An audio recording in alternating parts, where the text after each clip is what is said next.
Yes! C'est fabuleux! Thomas Levet. Les Grecs. Journal du golf, le podcast sur l'équipe.fr. Salut à tous, bienvenue dans le podcast du Journal du golf. Cette semaine, beaucoup de choses au programme, du Challenge Tour, du Tour européen, mais aussi de la triche. C'est tout de suite dans ce 31e numéro. Et pour animer avec moi cette émission, Arnaud Tillous du Journal du golf. Salut Arnaud. Salut Jean-Philippe. Allez, je vous propose de rentrer tout de suite dans le vif du sujet. La saison du Challenge Tour s'est achevée la semaine dernière dans les Émirats. Sur le parcours, Arnaud, vous connaissez ce nom de ce parcours? Non, je vous laisse à chaque fois ce plaisir de nous le dire. De Ras Al Khaimah. Alors, Victor Pérez a terminé 2e du tournoi, 3e du Challenge Tour et monte donc sur le Tour européen. Et bien justement, Victor Pérez est avec nous. Salut. Tu t'as terminé 2e, c'est passé pas loin encore une fois de la victoire. Ouais, non, c'est vrai que c'était une semaine après un petit peu plus facile pour moi à négocier du fait que voilà, j'étais sûr d'avoir ma carte après la victoire en Chine, donc ça a rendu l'affaire un petit peu plus facile. Mais c'est vrai que justement, il y aurait pu avoir un petit peu de relâchement. Et j'avais bien travaillé la semaine entre la Chine et Dubaï pour bien me conditionner mentalement à arriver sur la finale avec quand même un objectif de si je gagnais, de pouvoir remporter le Challenge Tour. Et voilà, j'ai réussi à bien me préparer et oui, forcément pas loin de la victoire. Ouais. Arnaud, ça change quelque chose d'être que 2e et d'être du coup que 3e du Challenge Tour parce que le vainqueur Arnaus vous est passé devant. Donc est-ce que ça change quelque chose d'être 3e plutôt que 2e ou 1er? Pour l'année prochaine, vous voulez dire? Pour l'année prochaine, ouais. Ouais, ça, je pense que ça. Après, on espère que non. J'espère que ça fera pas de différence. Mais c'est vrai qu'avec la catégorie du Challenge Tour, il y aura peut-être quelques tournois où ça va se jouer un petit peu parce qu'on est en fait classé suivant l'ordre dans lequel on a fini, suivant l'ordre des catégories. Donc peut-être que ça se jouera à une place, je l'espère pas, mais oui, sur le papier théoriquement ça peut jouer. Mais donc du coup, ce que je voulais dire, c'est est-ce que ça vous chagrine du coup, ou alors vous dites non, bon, c'est comme ça, j'ai fait une belle saison et je suis 3e. Non, je pense que c'est déjà très bien. Je pense que si voilà, même en ayant fait une mauvaise finale, je pense que j'aurais pu finir 6 ou 7e. Donc à partir de là, je reste quand même très satisfait. Bon, votre saison, Victor, elle a clairement basculé après cette victoire en Chine sur l'un des plus gros, même le plus gros tournoi de la saison du Challenge Tour. D'ailleurs, on a revu ces images où on vous voit taper sur votre cœur avec votre poing à la manière d'un poulter sur ce green du 18. C'était une grosse émotion, je suppose, cette victoire, un soulagement. C'était quoi à la fois? C'était tout ça? Ouais, je pense que c'est l'aboutissement d'une très bonne saison que j'ai bien menée, je pense, en termes de gérer les tournois et de gérer mon calendrier de la meilleure des façons possibles pour arriver justement en forme à la fin. Et c'est vrai que bon, on a beau faire la meilleure préparation dans laquelle on croit, dans laquelle les gens autour de moi croyaient également, mais on est jamais sûr que ça va fonctionner. Donc forcément voilà, de grandes émotions, ma plus grande victoire pro pour le moment. Donc oui, un grand soulagement, comme je le dis. On le voit cette saison, vous êtes clairement monté en puissance tout au long de l'année, avec à partir du mois de juillet, où vous n'avez pas raté un cut, vous avez fait, je crois que votre plus mauvaise performance, c'est une 36e place au Vaudreuil. Beaucoup de top 15. Beaucoup de top 15, beaucoup de top 10. C'est ça qui a fait la différence, en plus de votre victoire? Oui, voilà, la saison du Challenge Tour, j'avais l'expérience de l'année d'avant, où j'avais pas forcément géré ma saison de la meilleure des manières parce qu'en fait c'était ma première saison, donc je savais pas. Et c'est vrai que après la première année, j'ai compris un petit peu comment la saison du Challenge Tour était organisée. Il faut être en forme à partir de septembre où voilà les gros tournois arrivent. C'est vrai que bon voilà tout le milieu de saison est important, mais il ne faut pas non plus trop se cramer physiquement, ce qui était l'erreur que j'avais fait l'année dernière où j'avais beaucoup joué au milieu et j'étais arrivé en fin d'année voilà un petit peu sur les rotules. Et j'avais quand même mon niveau de jeu était quand même bon, mais voilà, une fraîcheur un petit peu physique et mentale un poil diminuée. Et j'avais fait des bons tournois, mais des 20e, 25e places qui m'avaient pas permis de monter malheureusement. Arnaud? Victor, vous avez tenté l'aventure du Tour européen avec votre petite catégorie Challenge Tour cette année. C'est à partir de juillet que vous êtes vraiment passé et que vous êtes consacré que sur le Challenge Tour. Ça n'a pas été dur à vivre, ça? Il n'y a jamais eu un moment d'inquiétude, justement, de par votre connaissance du Challenge Tour? Vous saviez que de toute façon c'était la fin qui comptait, donc c'était pas grave d'avoir pris du retard les 6 premiers mois? Non, du tout, parce que voilà, je sais que voilà les tournois de la fin, quand les gens disent il reste 8 tournois sur le Challenge Tour, ben on sait que les 3 derniers comptent double, donc il en reste vraiment 11. Et je pense qu'il faut plus voir la saison d'une manière un petit peu différente. Après, il faut avoir un petit peu de réussite pour arriver à être en forme à la fin. Mais c'est ça en regret que j'ai fait les 10 tournois de l'European Tour en début d'année qui m'ont déjà permis d'apprendre beaucoup et sur lesquels je vais pouvoir m'appuyer pour le début 2019. C'est pas un peu bizarre justement ce Challenge Tour qui est vraiment déséquilibré avec finalement ces gros tournois qui sont à la fin, quoi. C'est pas un peu injuste? Bah, ça, on le voit sur tous les circuits, hein. Après, les Rolex Series, c'est un petit peu la même idée. Sur le tour européen, où voilà, on peut être un petit peu à la rue pendant une longue partie de la saison et bien performer sur les Rolex Series et garder notre carte, aller sur les Final Series. Parce que voilà, le niveau de jeu a été bon au bon moment. Alors, je crois que cette année, ils ont un petit peu modifié le calendrier pour que les Rolex Series soient également espacés sur l'année, ce qui, je pense, sera mieux. Mais c'est vrai que bon voilà, le sport de haut niveau, on le sait, il faut arriver à performer dans les grands moments. Et ça reste comme ça. On voit les bons joueurs arrivent souvent à performer dans les majeurs. Pourquoi? Parce qu'ils ont forcément une connaissance et une compréhension de l'événement qui est plus grande et meilleure. Et donc je pense que ça fait partie du jeu. Et je pense que toutes les cartes sont données en début d'année pour tout le monde. Et on sait qu'il faut arriver à performer sur les gros tournois. Victor, on va venir à 2019 au Tour européen, mais d'abord vous avez eu cette première expérience en 2018. Est-ce que vous avez senti que vous aviez le niveau? Est-ce que vous avez senti que vous n'étiez pas loin? Comment vous êtes-vous senti cette année sur le Tour européen, sur ces 6 premiers mois où vous avez joué 10 tournois? Me sentir, j'ai fait à part l'Open de France, c'est vrai que j'ai quand même fait des tournois qui étaient des petits tournois entre guillemets de l'European Tour, qui ont été une bonne passerelle, parce que c'est vrai qu'ils sont il y a eu une différence entre l'Open de France, ces quelques tournois et les tournois du Challenge Tour, donc je pense que pour moi c'était une bonne transition. C'était justement important de goûter, d'avoir un petit avant-goût du Tour européen. Est-ce que vous avez déjà des tournois que vous ne voulez pas louper l'année prochaine, des tournois que vous avez déjà cochés dans votre calendrier, qui vous font rêver sur ce circuit européen? Non, pas vraiment. J'ai pas trop regardé le calendrier. C'est vrai que j'essaie de bien me concentrer sur voilà les 4 tournois que je vais jouer là en fin d'année. Qui sont? Qui sont les Hong Kong, Maurice et les 2 tournois d'Afrique du Sud pour clôturer mon année 2018. Et à partir de là, c'est vrai qu'il faudra faire un calendrier voilà en fonction de ces gros tournois pour essayer d'arriver en forme au bon moment. D'accord. Donc premier objectif, c'est ces 4 tournois-là, et après vous verrez votre calendrier de l'année prochaine. C'est comme ça que vous allez fonctionner? J'aime pas trop me projeter un petit peu trop loin, parce qu'on sait jamais voilà à quel point voilà le golf ça va très vite. On peut forcément aller, ça va très vite dans les deux sens. On l'a vu avec Shumanka Sharma l'année dernière, qui gagne le Joburg, qui derrière rentre en Malaisie, gagne en Malaisie, joue les WGC. Donc ça peut aller très vite. Je pense pas qu'il faut se brider en se mettant un calendrier type en tête qui lui est modifiable suivant les résultats. D'accord, ça fait plaisir à entendre de savoir qu'il faut pas se brider. Justement, vous l'avez dit, l'Open de France l'année dernière, ça s'est mal passé. Vous n'étiez encore pas prêt. C'est vraiment un niveau au-dessus. Comment vous l'analysez, Victor? Moi, l'analyse que j'en ai eue, c'est que voilà, déjà, je pense que si on rentre dans un tournoi, ça veut dire qu'on a le niveau.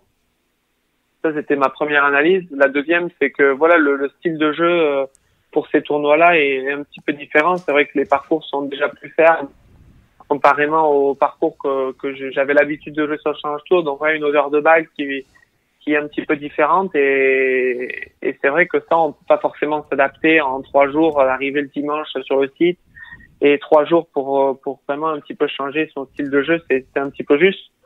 Et c'est aussi pour ça qu'on voit, ça c'est mon avis, hein, mais les bons joueurs tout le temps bien performer dans les grands événements, parce que c'est beaucoup je pense que ces parcours demandent un petit peu tous une certaine manière de jouer que l'on retrouve à chaque fois sur les tournois, et c'est vrai que forcément j'étais pas forcément prêt à répondre sur 4 jours au rythme des coups demandés.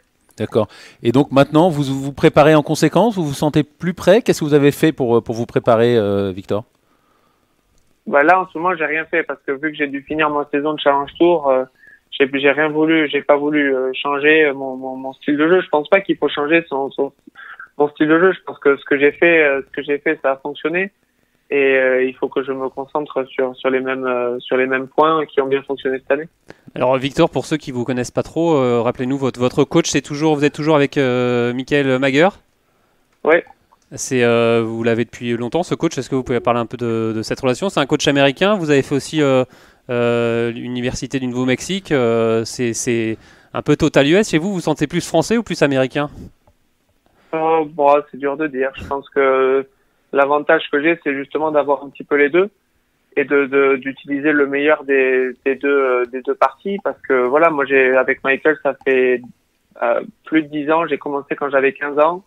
Donc c'est vrai que voilà, l'histoire est longue. C'est lui qui m'a permis de partir aux États-Unis, d'avoir cette mentalité un petit peu américaine qui est bien spécifique. Et je pense que voilà, que ça me sert d'avoir cette mentalité américaine, certes, mais en même temps, le côté français est aussi important. 15 ans, vous l'avez rencontré comment? Je l'ai rencontré en allant jouer au golf de Biarritz par des amis qui jouaient à Biarritz. Alors vous parlez de cette mentalité américaine, c'est quoi cette mentalité? Qu'est-ce qu'elle a de différente par rapport à une mentalité française? C'est quoi? Qu'est-ce qu'il y a de différent, de plus? Moi, je pense que c'est une mentalité qui est un peu plus axée sur le résultat, sur le score, et dans laquelle j'ai bien adhéré. Je pense qu'au fond, la capacité que les joueurs américains ont là-bas, et on le voit quand on les voit arriver en Europe sur certains tournois, c'est qu'ils ont ce côté un petit peu atypique et ce côté très personnel où voilà, ils ont vraiment trouvé leur mode de fonctionnement qui est très important en golf. Arnaud? Oui, je voulais revenir sur ce coach. Comment vous le choisissez? Comment il vous choisit et comment vous travaillez si vous le rencontrez à Biarritz? Comment vous faites après pour travailler aux États-Unis? Vous travaillez à Biarritz? Comment ça se passe cette relation avec lui depuis le début? Moi, j'ai fait mon lycée. En France, dans le sud-ouest, à Tarbes, où j'ai grandi. Donc, j'allais le voir le week-end, donc 15, 16, 17, jusqu'à ma terminale. Et après, j'ai pris une année sabbatique entre ma terminale et mon début d'université pour voilà passer les équivalences en anglais. Où en fait, j'ai habité avec lui à Biarritz. Et voilà, ça nous a permis de fonder une relation très particulière. Et très proche. Et après, voilà, je suis parti aux États-Unis. J'ai eu la chance de pouvoir fonctionner par téléphone, par vidéo, rentrer les hivers. J'ai eu aussi, la chance de rencontrer des gens là-bas qui m'ont permis, dont mon coach à l'université, qui ont permis de me garder un petit peu dans l'axe. Parce que forcément, le suivi est un petit peu moins régulier. Et voilà, après, dès que je suis rentré, j'ai habité, je suis rentré chez moi à Tarbes et on a continué le même style d'entraînement qu'on avait avant mon départ à la fac sur mon année de Half Tour et mes 2 années de Challenge Tour. Allez Arnaud, dernière question pour Victor. Oui, justement, vous parliez de votre coach américain, de cette mentalité américaine. Donc le PGA Tour, c'est un but, même si à plus ou moins long terme. Comment vous l'envisagez, ça? Oui, forcément. Je pense que si on a l'ambition de devenir un des meilleurs joueurs du monde, il faudra aller se frotter au PGA Tour. Je vois qu'on ça s'est vu avec Tommy Fleetwood ou Alex Noren qui sont partis là-bas, qui ont commencé à jouer presque à plein temps sur le circuit américain, en rentrant, jouant des tournois en Europe, mais vraiment en créant un calendrier vraiment basé sur les plus gros tournois dans le monde, que ce soit les WGC qui eux sont sur les deux calendriers, mais voilà, ils ont joué plein de tournois aux États-Unis pour vraiment se frotter aux meilleurs joueurs. Je pense que le retour de Tiger va aussi faire que le PGA Tour va exploser, pas exploser, mais enfin ça rehausse forcément le PGA Tour d'avoir Tiger qui revient. Et je pense que oui, à long terme, c'est un objectif pour savoir où est mon niveau. Eh bien, merci beaucoup Victor et bon courage pour l'année prochaine. Donc votre prochain tournoi c'est Hong Kong, c'est ça? Oui, dans 2 semaines. Ça marche. Ben, merci beaucoup Victor et puis à très vite pour de nouvelles victoires. Exactement. Merci, c'est gentil. Merci Victor, au revoir. Au revoir. Allez, avant de filer sur le tour européen, on va parler maintenant d'un épisode qui s'est passé sur les cartes du LPGA. Martin Coulon nous a rejoint. Salut Martin. Dès qu'on parle de filles, Martin il arrive. Hein. Je te la laisserai, mais cette horrible chose que tu viens de dire, Arnaud. Mais oui, d'accord, très bien. On va parler. Je suis en retard. J'étais en retard. Désolé. Mais j'ai écouté avec grande attention Victor Pérez, et si je peux me permettre, c'est un bonhomme qu'on avait croisé, qui s'entraînait au Maroc, qui était avec Rémi, qui est derrière les manettes, là, qui est en train de pousser des petits boutons pour que tout le monde nous entende bien. Et merci encore, Rémi. Et on l'avait croisé, il s'entraînait là-bas. Il n'était pas rentré dans le champ, Victor Pérez, mais mine de rien, il était resté toute la semaine à s'entraîner. Au Trophée Hassan II. Au Trophée Hassan II, exactement. En mars de l'année dernière. Là. Et j'en entends, on en entend beaucoup de bien, et depuis un petit bout de temps où il commence à performer sur les tours pro. Et c'est vraiment un bonhomme que j'aime bien parce qu'il a une tête bien faite et il va chercher un peu à droite à gauche les compétences, il teste. C'est un bonhomme que j'aime bien. Comme il dit, très esprit à l'américaine. Hein. Ouais, non, mais c'est pas la dernière fois. C'est la première fois qu'on en parle au podcast, en tout cas qu'on parle avec lui au podcast. C'est pas la dernière fois. C'est vraiment, voilà, les résultats sont en progression et il a une tête très très bien faite. C'est ce que dit tout son entourage. Il prend ce qu'il faut. Il ira loin, ce petit bonhomme. En tout cas, on le lui souhaite. Ouais. Allez, on va parler maintenant, je vous l'avais dit, d'un incident qui est survenu aux cartes du LPGA, un incident de triche. Et oui, Arnaud, on sait que vous trichez au Scrabble, vous. Et voilà, c'est aussi mauvais que le truc des filles, ça. Je sais pas. Alors, c'est une certaine Doris Chen. Alors, vous savez qui c'est, Doris Chen? C'est une joueuse de la Chine, de Taipei. Et oui, et elle a été disqualifiée. La raison, alors après avoir égaré un drive au 17 sur le parcours numéro 7 de Pinehurst, et ben sa maman a eu la bonne idée de remettre la balle en jeu. Voilà. La balle, pour préciser, la balle était juste hors limite, quoi. Voilà, la balle était hors limite. Reposée hors limite. Voilà, donc elle a mis sa mère a donné un petit coup de pied dans la balle s'est retrouvée en jeu. Elle a joué comme si de rien n'était, sauf qu'on lui a dit que sa balle était hors limite et en fait elle n'a pas modifié sa carte, et donc du coup elle a été disqualifiée. Et écoutez, pour en parler, je vous propose d'accueillir Johanna Claten, Johanna, la marraine de cette émission. Salut! Alors dis-nous, Johanna, est-ce que vous pouvez nous expliquer un peu les raisons de cette disqualification de Doris Chen quand vous avez appris cette nouvelle, quelle a été votre réaction? Ouais, d'abord on a entendu donc qu'en effet elle aurait joué la balle à partir d'un mauvais emplacement, c'est-à-dire pas l'emplacement d'origine. Elle aurait été déplacée par un spectateur et elle a joué de là où là où elle a retrouvé la balle, alors qu'en réalité elle aurait dû la jouer depuis son origine. Et donc ça, on a appris ça, et malgré les avertissements à répétition de son caddie, elle a quand même signé la carte. Et donc du coup, bon, ça a été je sais pas si c'est le caddie qui a dénoncé la chose, mais en tout cas, elle a été disqualifiée. Et maintenant, il y a toutes les histoires, les versions différentes qui sortent, qui ne sont pas à l'avantage de Doris Chen, justement. Apparemment, ça serait sa mère qui aurait déplacé la balle. Voilà, exactement, parce que la version de Doris Chen, c'est que, soi-disant, bon, alors elle et son caddie Alex Weiler, là, n'auraient pas vu la balle être déplacée, ça soit, il n'y a pas de souci. Mais d'après Doris Chen, au moment où elle allait jouer, un résident serait venu leur dire que la balle avait été déplacée d'un bon lie à un mauvais lie, et que sa mère était à la hauteur du green, donc rien à voir avec la situation. Donc il y a plein de versions différentes en fait. Voilà, et il y a la version d'Alex Weiler, le caddie, comme quoi, justement au moment où où elle s'apprêtait à jouer, une résidente serait sortie et aurait dit attendez, il y a quelqu'un qui a dépassé votre balle, c'est la personne là-bas, en pointant du doigt la mère de Doris Chen. Donc rien à voir avec la version de Doris Chen.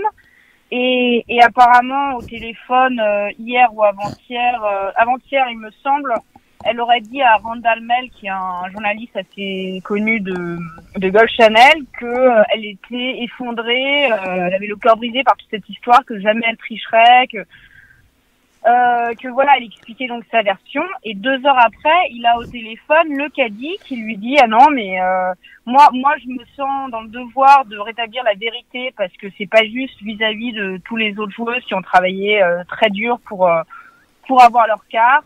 Et voilà, moi je l'ai prévenu, je lui ai dit écoute, On ne sait pas si elle était hors limite ou pas ta balle, mais elle a été déplacée.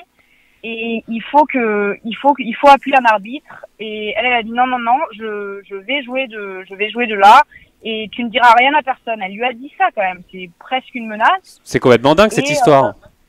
Ouais, c'est complètement dingue. Mais je suis ravie que ça fasse la une de Golf Channel parce qu'il y en a marre. Je trouve que c'est un problème qu'on retrouve trop souvent sur le LPGA. Ça arrive souvent. Ça arrive souvent, Johanna. Mais évidemment que ça arrive trop souvent à mon goût que des joueuses et ça va peut-être faire hurler des personnes, mais c'est souvent les Asiatiques qui sont trop laxistes avec les règles. Et ça, d'un côté, je comprends parce que elles ont une telle pression de leurs parents, de leur pays, une pression qui est. Mais moi, j'ai vu des filles se faire taper dessus par leurs parents parce qu'elles avaient mal joué. Donc quelque part, je peux comprendre ça, mais en même temps, il faut respecter l'intégrité du jeu.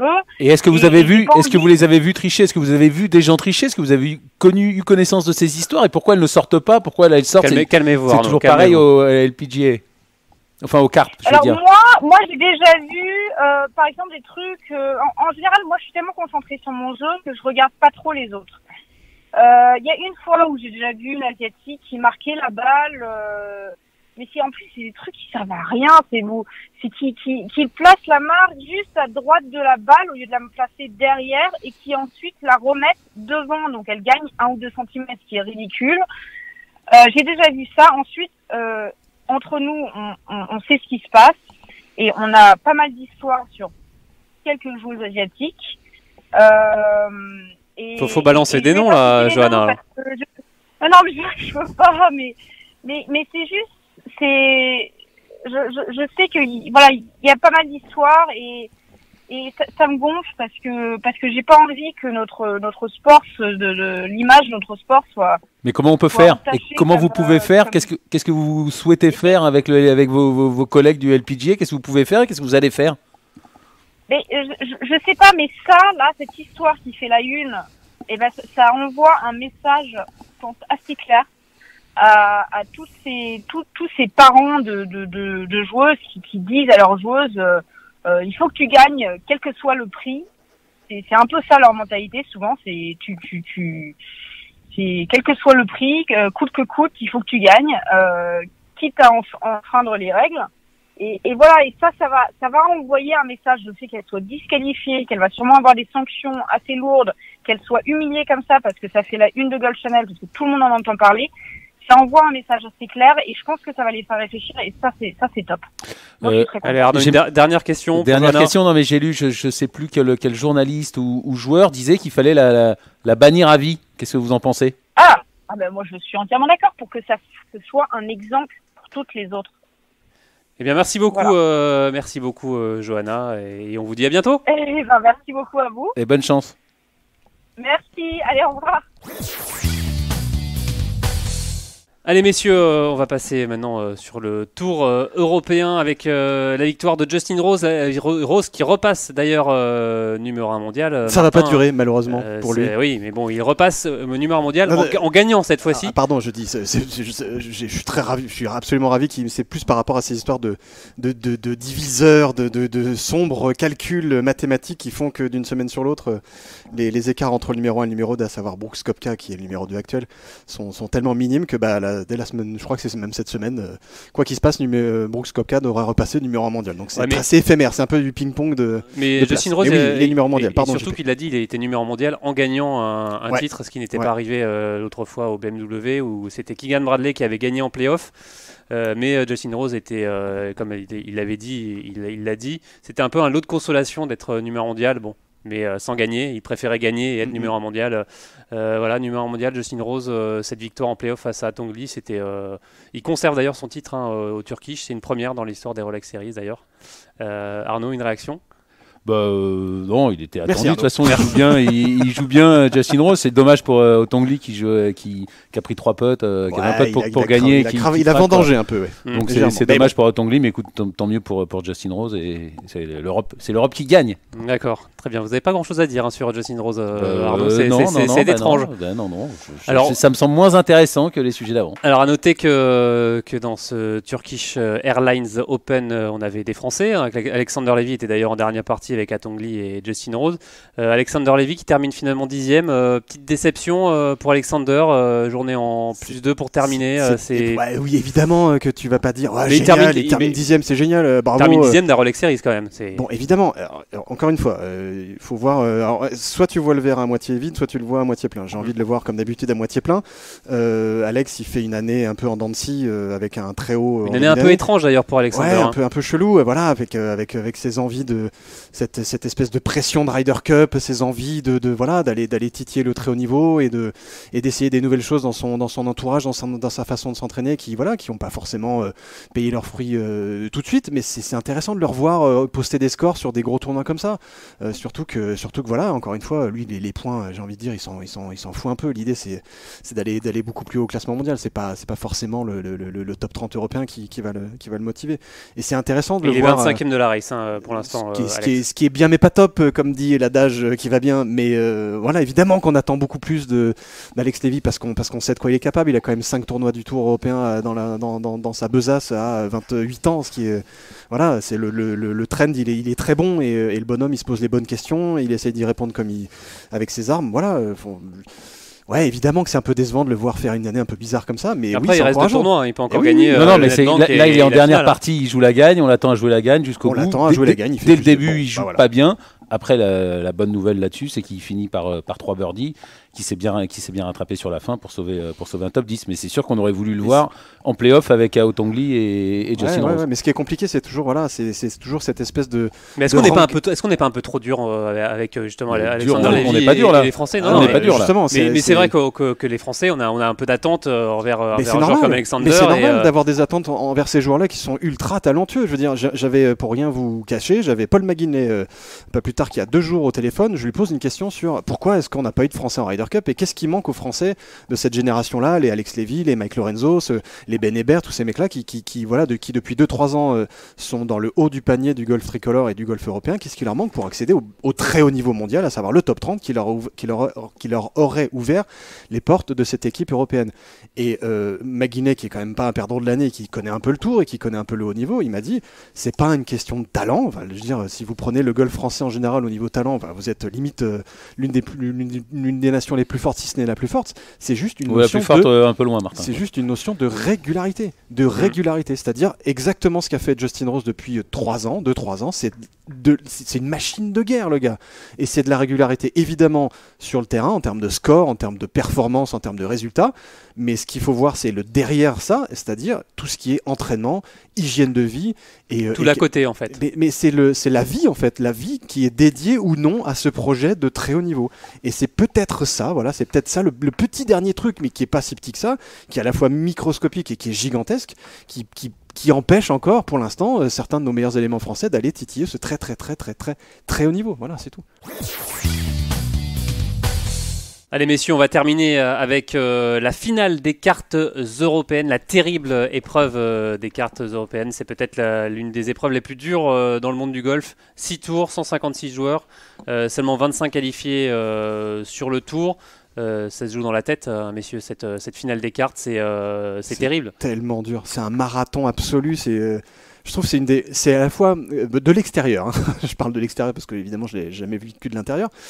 De l'extérieur, c'est une des épreuves les plus excitantes à suivre parce que c'est un drame absolu sportif. On voit des joueurs qui peuvent péter des plombs. Mais surtout l'ambiance quand vous allez là-bas les 2 derniers jours. C'est un western. C'est hockey choral. C'est vraiment, il n'y a pas un bruit, il n'y a rien. C'est étouffant. Et de voir certains joueurs qui sont des cadors, mais vraiment des cadors. Je veux dire, là, on a quand même des Marcel Sim, des Matteo Manassero, des Greg Avray, des Greg Bourdi, enfin, des gars qui ont entre 10 et 15 ans de tour, ils vont aller aux cartes européennes essayer de sauver leur peau. Parce que c'est une épreuve qui rassemble à la fois des vieux briscards qui ont perdu leur droit de jeu, mais aussi des petits jeunes qui ont les dents longues. Tout est possible. Robert Rock, il y était il y a 10 ans et depuis, il fait partie des meilleurs joueurs européens. Eddie Pepperell l'a redit, il y était il y a 2 ans. C'est que tout peut repartir à partir des cartes, ou alors tout peut quasiment s'arrêter si vous descendez dans les autres circuits. Vous savez pas quand vous reviendrez. C'est pour ça qu'il y a tellement une telle ambiance. Alors on le dit, il y a 6 tours, au bout de 4 tours il y a un cut, on garde les 70, d'ailleurs les 70 ex-aequo, eux ont du coup une catégorie sur le Challenge Tour. Et puis après, c'est les 25 premiers qui se qualifient pour le tour. Cette année, on a 17 Français, 18 pardon, dont Clément Berardo, Mathieu Fénas, Grégory Bourdi, Romain Langasque ou encore, vous l'avez dit Martin, Grégory Avray. 18 ans que le Français n'avait pas été dans cette situation. C'était en 2000, la première fois qu'il était aux cartes, la dernière fois qu'il était aux cartes européennes, Grégory. Et justement, on a eu la chance de l'avoir au téléphone. Il nous donne son état d'esprit avant cette finale des cartes. C'est sûr que ça fait un peu bizarre de retourner dans cette épreuve qui est l'une des plus dures que tous les pros qui y ont participé connaissent. Je réfléchis pas trop en fait, je me dis que voilà, je suis un peu tête baissée, tête dans le guidon, j'essaye de mieux jouer au golf. Je vais essayer pendant cette semaine espagnole de réaliser l'une des meilleures semaines de l'année, parce qu'il va vraiment falloir bien jouer dans les 25 premiers sur une semaine comme ça où tout le monde a un couteau entre les dents, où c'est plutôt des mecs en forme qui vont jouer, parce que tous les mecs qui ont réussi PQ1, PQ2 vont arriver vachement boostés dans cette finale, et puis tout un tas de mecs qui vont pouvoir se racheter, comme moi d'ailleurs, qui arrêtent du Challenge Tour ou du Tour, donc non, ça va être une vraie épreuve compliquée. Voilà, écoute, on verra bien, mais bon, je sais pas, je le vis pas spécialement mal. Alors on le dit, Grégory Avray qui le vit pas spécialement mal. C'est quoi la meilleure position selon vous, messieurs, être dans la situation d'un Grégory Avray qui a déjà une carrière La meilleure position, c'est d'être dans les 25 la meilleure position, c'est de pas y aller. Non mais d'être aussi, ça c'est encore plus. Un Greg Avray, non mais on peut pas savoir. Sa carrière le golf est tellement aléatoire. Non, vous pouvez pas savoir aux cartes toutes les histoires que vous entendez. Le golf, vous pouvez prendre une branche au milieu du fairway, si elle vous à droite, si elle vous ramène au milieu, vous allez faire 68 ce jour-là et vous allez avoir votre carte à la fin, ou alors elle va sortir et puis vous allez faire 75 et c'est fini. Donc il n'y a aucune bonne position.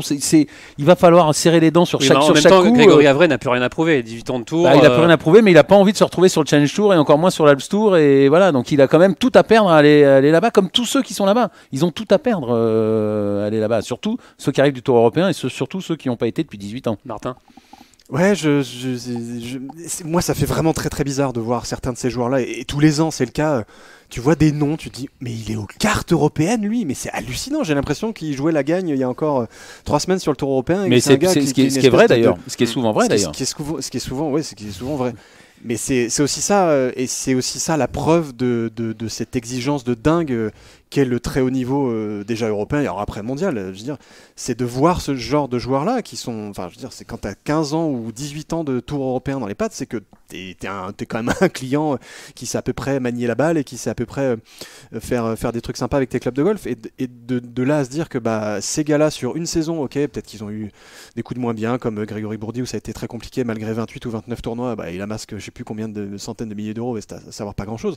Ça arrive d'avoir des trous d'air comme ça, mais c'est de là à se dire waouh, c'est des gars qui sont dédiés à ça depuis 20 ans et ils se retrouvent 20 ans après. Alors justement, surtout qu'ils ont un niveau de vie par rapport à ça aussi, parce que quand vous êtes sur le Tour européen depuis 20 ans, c'est on va dire 500 000 euros par an quasiment assurés, et que si vous retournez pas sur le Tour européen l'année d'après, c'est plus du tout les mêmes sommes pour lesquelles vous allez jouer. Donc alors, ça change tout. Justement, en cas d'échec, est-ce que vous imaginez, après 18 ans, voir Grégory Avray retourner sur le Challenge Tour ? Je crois que vous lui avez posé la question. Oui, mais je vous demande votre avis juste avant. Moi, je pense que ça va être très compliqué pour lui d'aller se refrotter au Challenge Tour, aux dotations du Challenge Tour, aux petits jeunes qui arrivent. Oui, mais après, c'est des mecs plus forts que lui. C'est des mecs qui sont passionnés et qui ont pendant 20 ans ont joué une trentaine de tournois par année. Pas dans les mêmes conditions, pas les mêmes parcours, pas avec. Oui, mais c'est des mecs qui ont la passion du jeu, quoi. Ça, c'est des amoureux absolus du jeu, et c'est surtout des amoureux absolus de la compétition. Et un mec comme Greg Avray, Je le vois pas arrêter comme ça. Je le vois pas arrêter après. Évidemment, je lui souhaite pas. En plus, c'est un bon copain, donc voilà. On n'a pas envie de lui souhaiter de lui porter la guigne en disant que ça va pas le faire pour les cartes. Je lui souhaite de tout cœur, évidemment. Mais je le vois pas arrêter sa carrière après un échec aux cartes. Je le vois pas raccrocher les clubs comme ça. Ce serait pas son tempérament et ce serait pas sa passion. C'est un passionné absolu. C'est comme tous ces mecs-là. C'est des dingues de ce jeu-là et c'est des dingues de la compète. Et j'ai presque envie de dire, ok, évidemment, c'est préférable de le faire avec les meilleurs, dans les meilleures conditions, avec les meilleures dotations, etc. Mais je le vois pas raccrocher les gants comme ça, quoi qu'il arrive. Et justement, on lui a posé la question à Greg Avray. Petit malin. C'est sûr que si je joue les cartes, je me poserais des questions un peu plus existentielles. Quid, par exemple, de ce Challenge Tour? Je pense pas que j'irai jouer, mais peut-être qu'au bout du compte, je serais forcé. Je sais pas comment. Je sais pas en fait le nombre.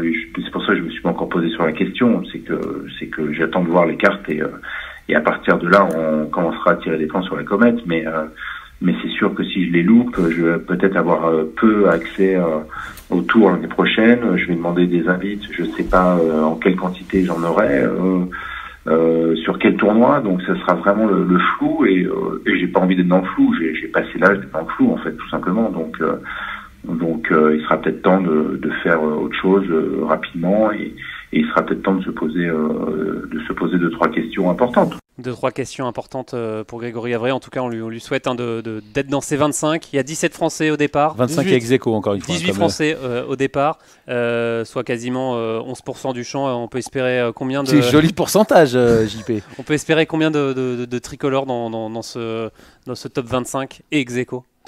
Alors moi j'espère qu'on en aura, allez, moi je vais dire 5, hein. Vu le nombre qu'il y a d'engagés cette année, vu le niveau de ceux qui sont engagés, j'espère qu'on en aura au moins, j'espère qu'on en aura 5, au moins 5, ça paraît quand même très ambitieux, mais 5, ouais, plus de 5 quoi. Martin? Ouais, c'est ce qui est intéressant, c'est de voir déjà la masse, 18 c'est quand même énorme, alors on le voit encore une fois avec le verre à moitié vide ou à moitié plein. Alors il y avait aussi cette histoire de Sadier au cas où Patrick Reed Adrien Sédé, si Patrick Reed ne participe pas à la finale, mais ce qui est mal parti. Patrick Reed il a dit qu'il voulait gagner la race, donc il y sera.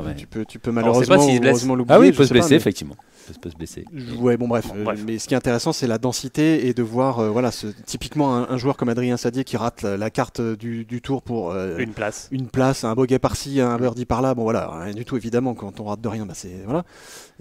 Typiquement, ce joueur-là, lui, il est prêt pour ce genre d'épreuve. Typiquement, un Romain Langasque qui arrive en pleine bourre, il est prêt pour ce genre d'épreuve. Il a rien à perdre. Et un Greg Bourdi, par exemple, c'est plus compliqué peut-être. Greg Bourdi, Greg Avray, évidemment, c'est plus compliqué. Évidemment, c'est ce que disait Arnaud. C'est des gens c'est des joueurs qui ont. Et Greg le disait très bien. Enfin, je veux dire, il a non seulement plus l'âge, mais sa situation familiale fait que il peut pas être dans l'incertitude d'attendre des invitations, de venir au dernier moment. Voilà, il a besoin de préparer les trucs, de planifier. C'est un papa. Voilà, il y a des choses à assurer à la maison. Enfin, etc. Donc, c'est sûr que c'est beaucoup moins confortable pour ces joueurs-là et ce profil de joueurs-là. Mais ils ont tellement d'expérience et tellement de bagages golfiques derrière eux qu'il suffit que ça se goupille un peu bien, ils seront là. Parce qu'on le dit, c'est très dur, mais en même temps, ce qu'il y a de bien aux cartes, c'est que ça dure, c'est sur 6 tours quand même. Il faut passer le cut. Vous pouvez vous louper sur un tour et rattraper. Vous pouvez quand même démarrer doucement. Vous savez, normalement, si vous êtes pas trop mal en swing, que vous avez le temps de rater. C'est pas très grave si vous ratez 1 ou 2 coups. Donc, c'est quand même les meilleurs à la fin qui sont là. Mais en revanche, il faut quand même être dans une bonne semaine. En tout cas, pas dans une mauvaise semaine parce que ça peut aller très très vite. Mais en tout cas, pour nous, c'est passionnant à vivre et à suivre. Martin, vous y serez, vous, à cette finale des cartes au Luminé Golf Club? J'y vais qu'au dénouement, moi je suis un foufou. Alors on le rappelle, ça commence samedi, ça se termine jeudi. Vous serez à partir de mercredi, mardi, Martin, pour nous faire vivre tout ça, cette émotion et ce dénouement. Un dernier mot, messieurs, avant de se quitter?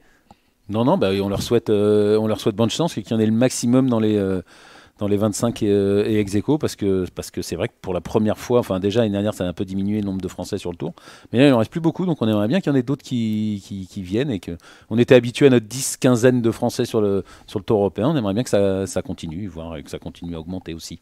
Ça marche. Merci beaucoup messieurs, merci à tous de nous avoir suivis et on se retrouve pour un prochain épisode. Salut. Journal du golf, le podcast sur l'équipe.fr.